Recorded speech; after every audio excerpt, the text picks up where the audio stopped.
subscribe and share. Hello everyone, हमारी आज की कहानी का विषय है विक्रम और बेताल। ये कहानी विक्रम बेताल पच्चीसी की एक कहानी है। हर बार की तरह इस बार भी राजा विक्रम बेताल को अपनी पीठ पर लादकर जंगल के रास्ते से साधु के पास ले जा रहा होता है। बेताल को इस बीच एक चालाकी सूझती है। वो राजा विक्रम को जंगल का रास्ता आसानी से कट जाए इसके लिए एक कहानी सुनाता है, लेकिन वो शर्त रखता है कि तुम पूरे रास्ते कुछ नहीं बोलोगे। अगर तुम बोलोगे तो मैं चला जाऊंगा। तो राजा विक्रम उसकी बात मानकर चुपचाप कहानी सुनने को तैयार हो जाता है और बेताल अपनी कहानी शुरू करता है। अंग देश के एक गांव में एक धनी ब्राह्मण रहता था। उसके 3 पुत्र थे। एक बार ब्राह्मण ने एक यज्ञ करना चाहा। उसके लिए एक कछुए की ज़रूरत हुई। उसने तीनों भाइयों को कछुआ लाने को कहा। वे तीनों भाई समुद्र पर पहुंचे। वहां उन्हें एक कछुआ मिल गया। बड़े ने कहा, मैं भोजन चंग हूं, इसलिए कछुए को नहीं छूऊंगा। मझला भाई बोला, मैं नारी चंग हूं, मैं नहीं ले जाऊंगा।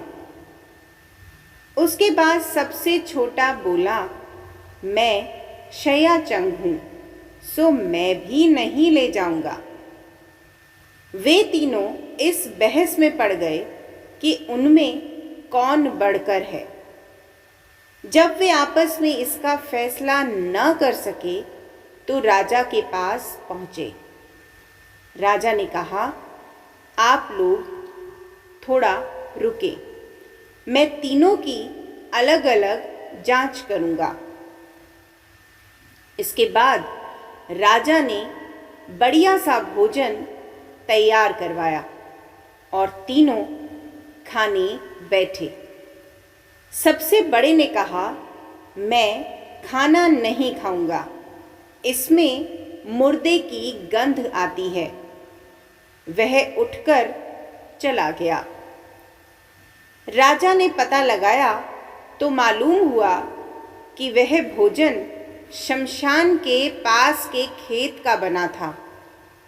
राजा ने कहा, तुम सचमुच भोजन चंग हो, तुम्हें भोजन की बहुत अच्छी पहचान है।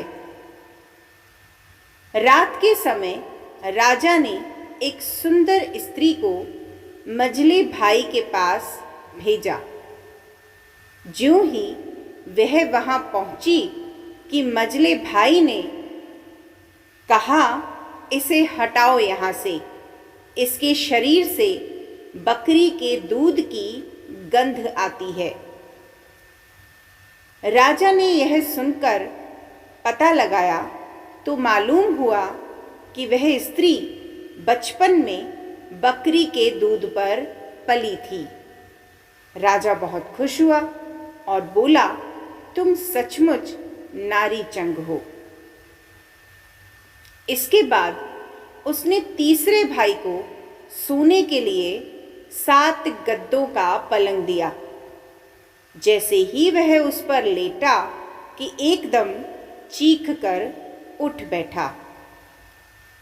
लोगों ने देखा उसकी पीठ पर एक लाल रेखा खिंची थी। राजा को खबर मिली तो उसने बिछौने को दिखवाया। 7 गद्दों के नीचे उसमें एक बाल निकला। उसी से उसकी पीठ पर लाल लकीर हो गई थी। राजा को बड़ा अचरज हुआ। उसने तीनों को 1-1 लाख अशर्फी दी। अब वे तीनों कछुए को ले जाना भूल गए। वहीं आनंद से रहने लगे। इतना कहकर बेताल ने राजा विक्रम से प्रश्न किया, हे राजा, तुम बताओ, उन तीनों में से बढ़कर कौन था? राजा विक्रम ने कहा, मेरे विचार से सबसे बढ़कर शयाचंग था, क्योंकि उसकी पीठ पर बाल का निशान दिखाई दिया और ढूंढने पर बिस्तर में बाल पाया भी गया। बाकी दो के बारे में तो यह कहा जा सकता है कि उन्होंने किसी से पूछकर इस बारे में जान लिया होगा। इतना सुनते ही बेताल फिर पेड़ पर जा लटका और राजा विक्रम लौट कर गया और उसे फिर से पकड़ने की चेष्टा करने लगा। अब हम सुनते हैं बेताल विक्रम की अगली कहानी। जब राजा विक्रम ने बेताल को पकड़कर फिर से अपनी पीठ पर लादा और बेताल ने बड़ी ही चालाकी से रास्ता काटने के बहाने राजा विक्रम को अगली कहानी सुनानी शुरू की। चम्मापुर नाम का एक नगर था, जिसमें चंपकेश्वर नाम का राजा राज करता था। उसकी सुलोचना नाम की एक रानी थी और त्रिभुवन सुंदरी नाम की लड़की। राजकुमारी यथा नाम तथा गुण थी। जब वह बड़ी हुई तो उसका रूप और निखर गया। राजा और रानी को उसके विवाह की चिंता हुई। चारों ओर इसकी खबर फैल गई। बहुत से राजाओं ने अपनी अपनी तस्वीरें बनवाकर भेजी, पर राजकुमारी ने किसी को भी पसंद नहीं किया। राजा ने कहा, बेटी, कहो तो स्वयंवर करूं, लेकिन वह राजी नहीं हुई। आखिर राजा ने तय किया कि वह उसका विवाह उस आदमी के साथ करेगा जो रूप, बल और ज्ञान इन तीनों में बड़ा चढ़ा होगा।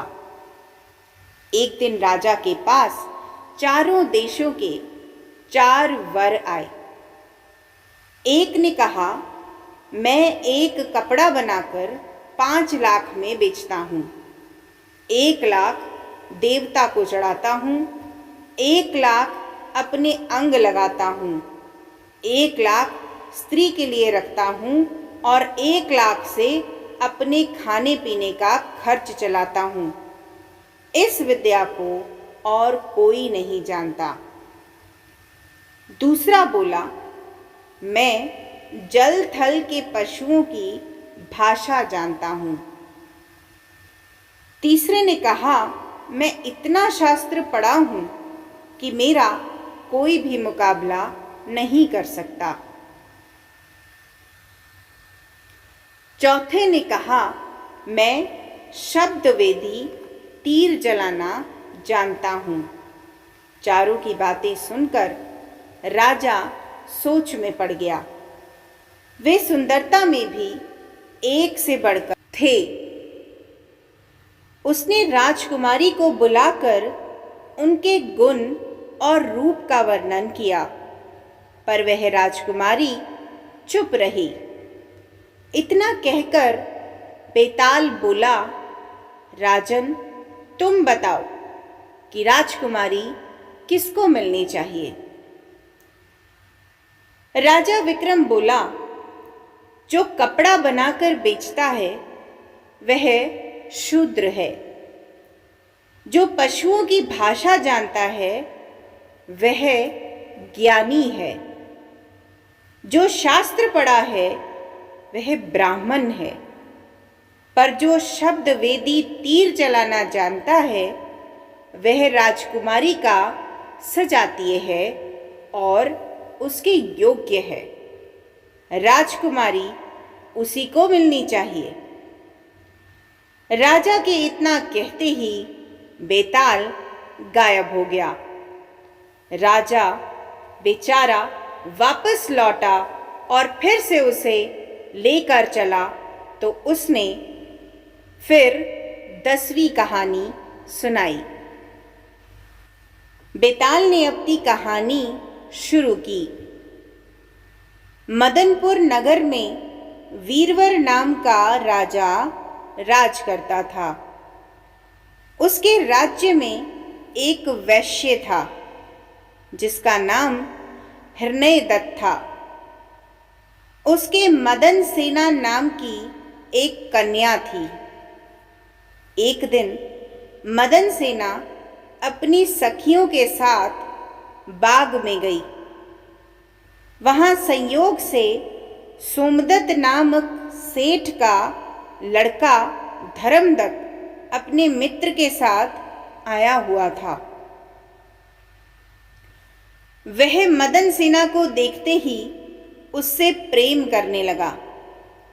घर लौटकर वह सारी रात उसके लिए बेचैन रहा। अगले दिन वह फिर बाग में गया। मदन सेना वहां अकेली बैठी थी। उसके पास जाकर उसने कहा, तुम मुझसे प्यार नहीं करोगी तो मैं अपने प्राण दे दूंगा।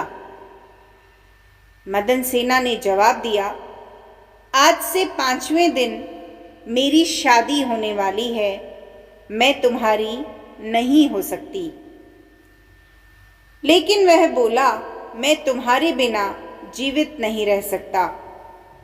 मदन सेना डर गई। बोली, अच्छी बात है, मेरा ब्याह हो जाने दो। मैं अपने पति के पास जाने से पहले तुमसे जरूर मिलूंगी। वचन देके मदन सेना डर गई। उसका विवाह हो गया और जब वह अपने पति के पास गई तो उदास होकर बोली, आप मुझ पर विश्वास करें और मुझे अभय दान दें तो मैं एक बात कहूं। पति ने विश्वास दिलाया तो उसने सारी बात कह सुनाई। सुनकर पति ने सोचा कि यह बिना जाए मानेगी तो है नहीं, इसलिए रोकना बेकार है। उसने जाने की आज्ञा दे दी।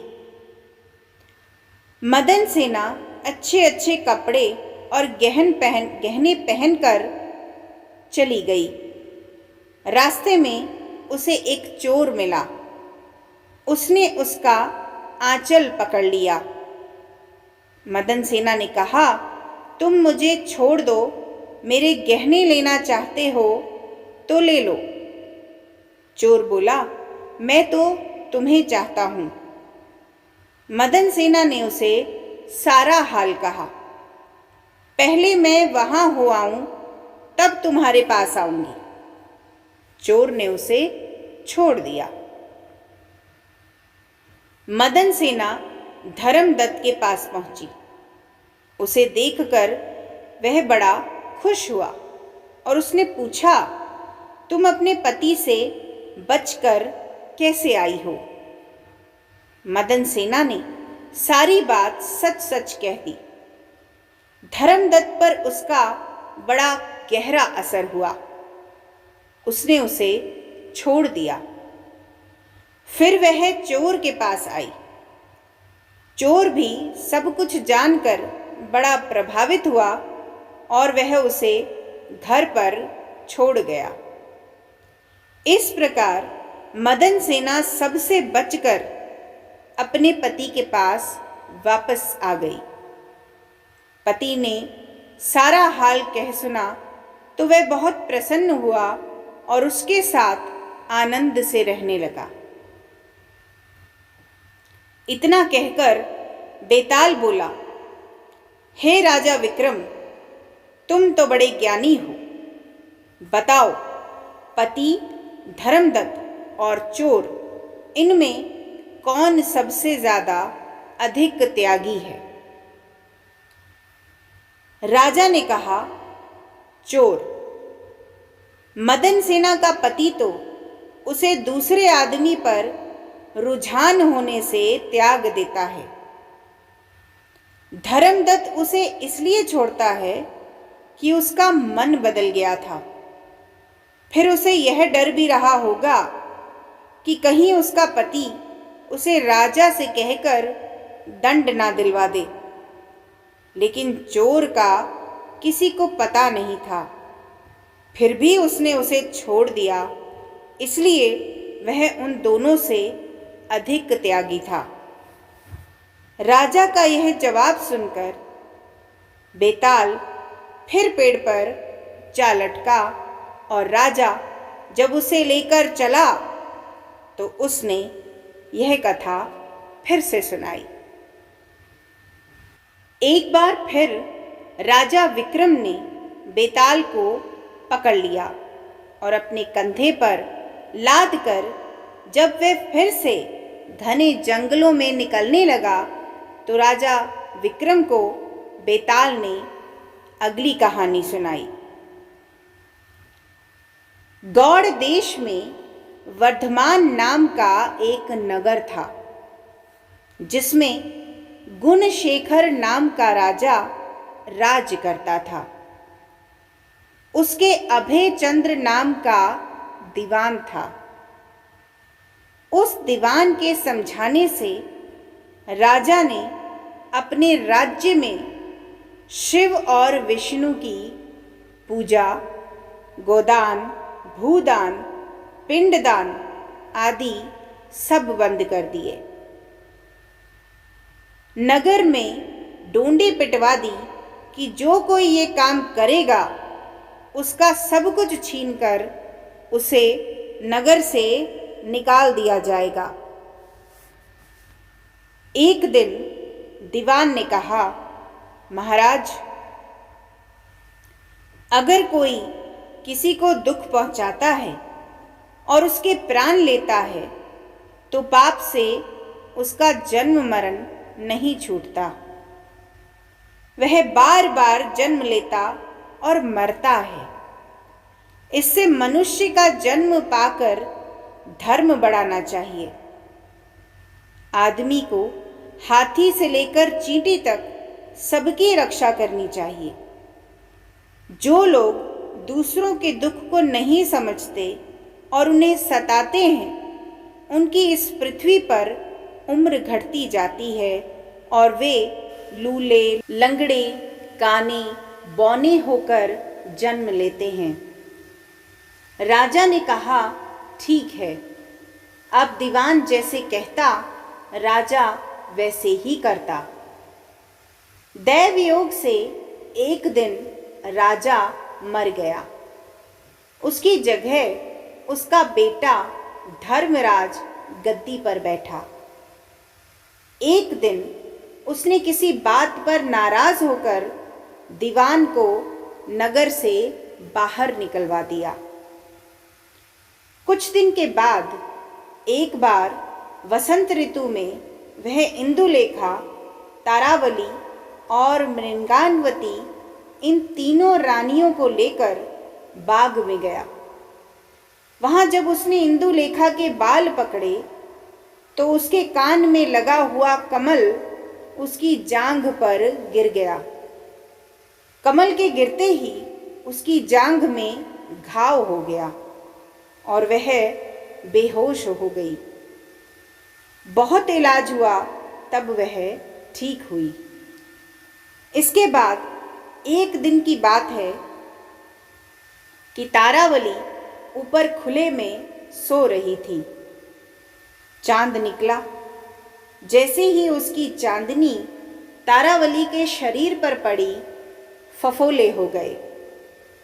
कई दिनों के इलाज के बाद उसे आराम हुआ।